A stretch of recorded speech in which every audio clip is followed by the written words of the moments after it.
Hello viewers, and welcome to Exploring Cinema with Brian Meadows. I, of course, am Brian. I do apologize for taking a bit to actually do any reviews. I've been bogged down with work, and there's a lot of reviews that I need to catch up with. And the last one that I actually did that took me a while to actually post was the Wonder Woman one, so today I'm going to try to do as many reviews as I can to catch up. Today's review is on the fifth and final?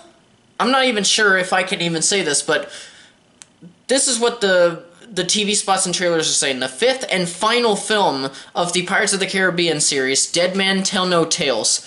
The film is set approximately 2 decades after at World's End, and I have no idea how long after On Stranger Tides it is. I mean, they don't really establish how long it's been throughout the entire movie, how long it's been since Stranger Tides, but that's beside the point. Anyway, the film follows this young man named Henry who is searching for the Trident of Poseidon, and along the way he meets up with this young woman by the name of Karina who is also searching for the Trident, as well as Captain Jack Sparrow, who is being pursued by an undead crew of pirate hunters who Sparrow had once thwarted before. Brenton Thwaites plays Henry, the young man who is trying to locate the Trident. He is doing it for a very personal reason, and he happens to be tied to a character that we've met before in the movie universe, but I won't spoil anything if you haven't seen the movie, especially if you want to. Personally, I've never cared for Thwaites as an actor. I've always felt that he doesn't give enough to any of his roles. And, well, once again, I felt that with this film, he was so dull and uninteresting, besides his tie to the character that I will not mention. And, I will go ahead and say, I forgot his name after 10 minutes of watching the film. After I actually left, and came home, I actually had to look up his name on Wikipedia. Bottom line, Thwaites is as mediocre as ever. Kea Del Rio? I don't know how to pronounce her name. I'll put somewhere up here how to spell her name. But she plays Karina, a strong, altruistic astronomer. Like Henry, she is also searching for the Trident, but not really for any personal reasons. Her reasons are more for discovery and to honor her father, who had actually left her a journal about the Trident. And what brings her to what she brings to the expedition, I can't speak today, is her intelligence, clues to finding the Trident that she actually has, and possessing the skills that are needed to actually locate the artifact. Her character is accused of being a witch throughout the film because at this time in history, an educated woman was unheard of. And when the common folk hear her say big words that they can't understand, they automatically think she's trying to, like, cast a spell or some shit like that. Speaking of her being called a witch, though, the joke is said a lot. It's fucking annoying. I got sick and tired of her character immediately, and it wasn't just because of the witch joke. She just constantly acts like she's better than everybody because of her intellect, and it made her extremely unlikable and impossible to relate to. Also, without any spoilers, Karina also has a slight connection to the movie universe, and I will say that while I'm not spoiling it, I'm just gonna say it's very shoehorned in, and it just feels coincidental and actually ruined the film a bit for me.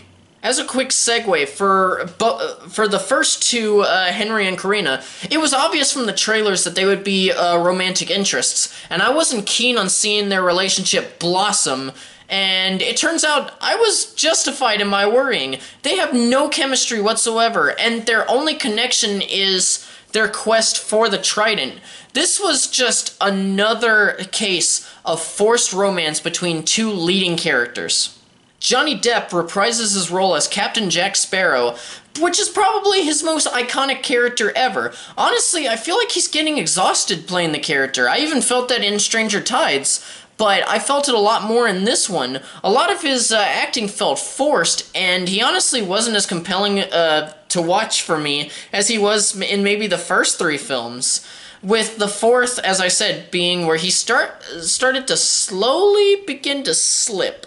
I don't think he was as committed as he was in the past, and this was a very obvious case of an actor getting very tired after playing the same role multiple times. There is one actor in this who reprises their role as well that seems to be getting a little bit tired, but only very slightly, and that's Jeffrey Rush, who is reprising his role as Captain Hector Barbosa, and I really enjoyed him in this one. He's so naturally over the top, the character, that I can never say no to seeing him on screen. If anything, the main reason why I kept going back and rewatching the movies after a while was not really so much Jack, but Barbosa. Javier Bardem plays the antagonist of the film, Captain Armando Salazar, who is a powerful and maniacal undead pirate hunter from the Spanish Navy. Honestly, you can like him or hate him in this role. Personally, I was a bit indifferent to the performance, and I didn't necessarily, I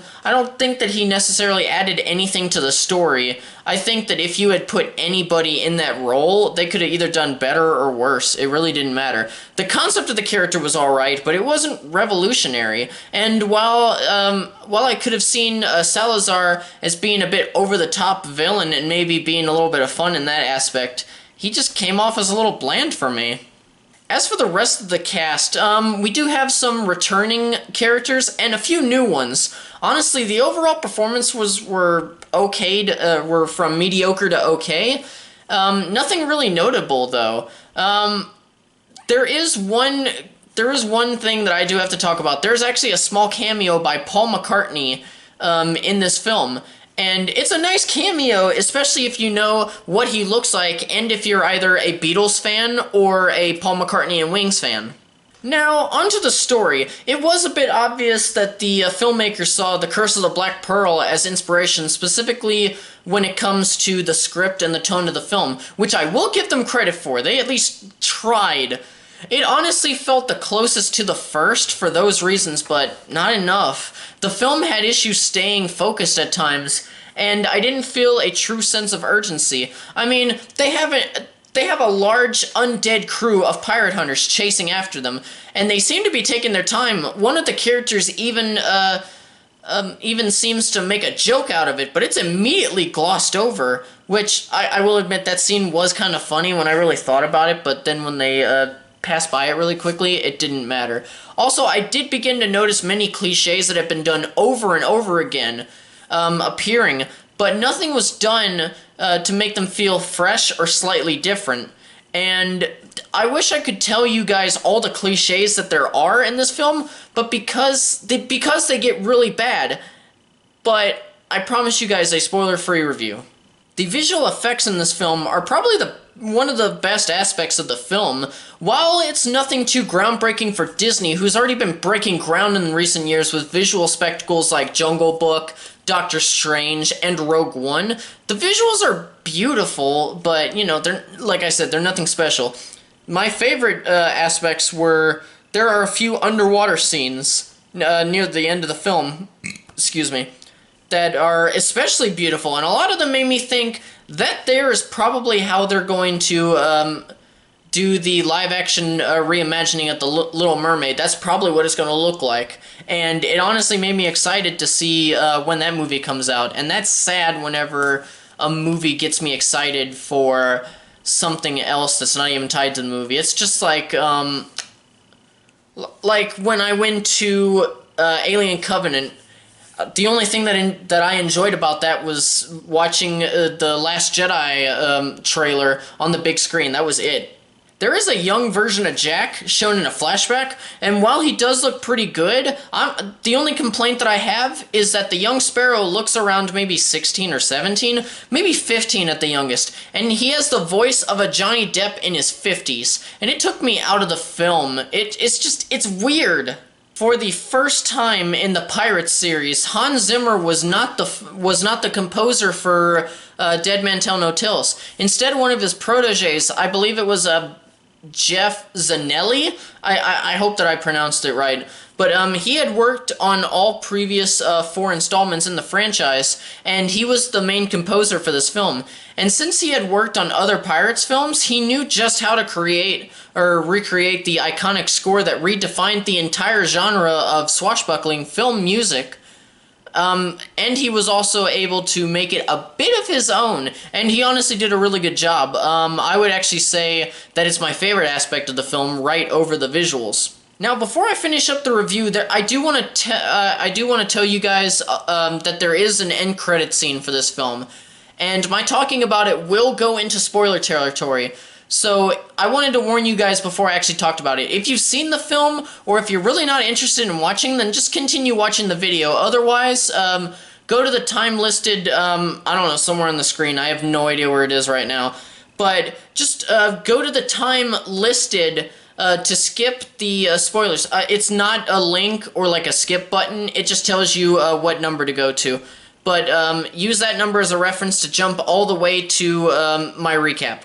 Okay, so I'm going to give you a little bit of time, so when my hand comes up, that means it's spoiler territory.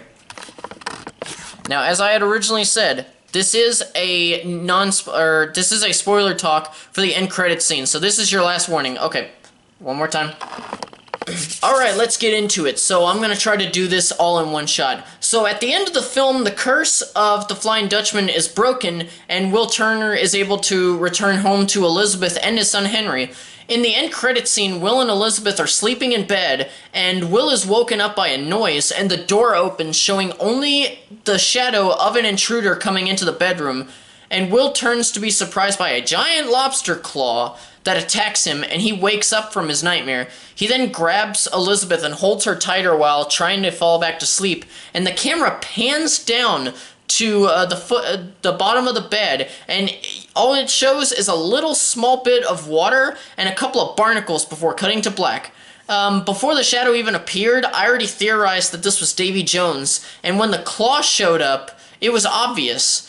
Now, for those of you who have seen the previous films, you know that Davy Jones can't be alive because he was killed when his heart was pierced, and then Will was given the heart so that he would live. Now, why the fuck would Davy Jones even be alive? Also, you know, just in case that did break the curse and that did somehow bring him back, that's fine.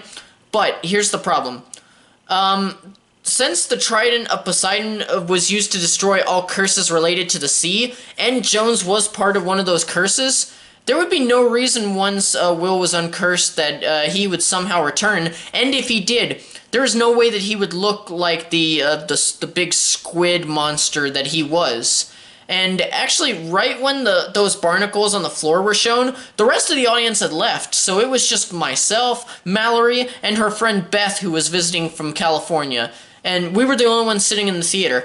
I actually started screaming no repeatedly, and not in the way that Michael does in the office like this. No! No! No! Sorry. I'm trying to be quiet because Mallory's sleeping over there in the next room.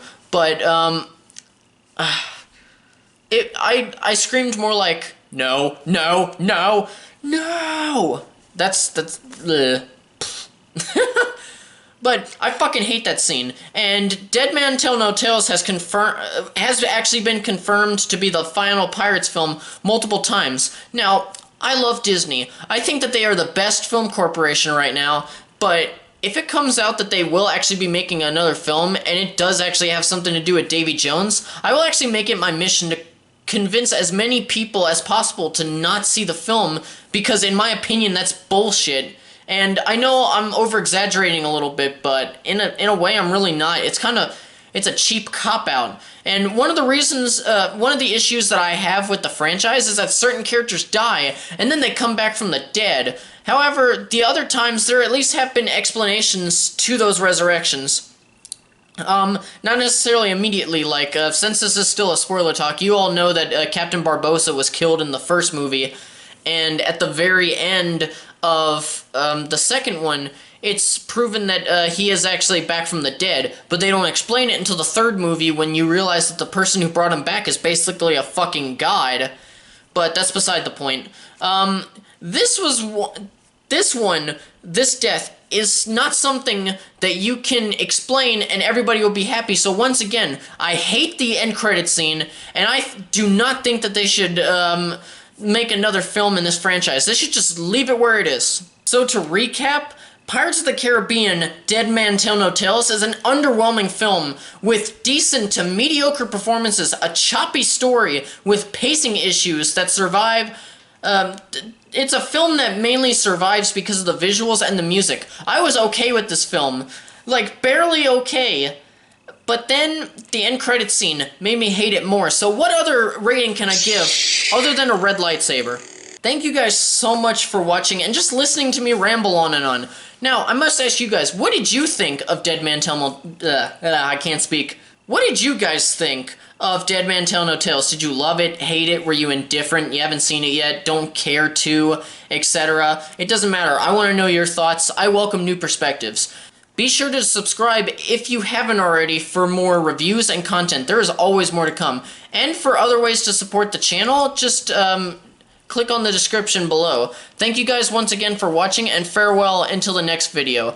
Now, I hadn't seen this film in a week, but just talking about it, I need to go. I'm just gonna go and watch a good movie to actually get the taste of this one out of my mouth.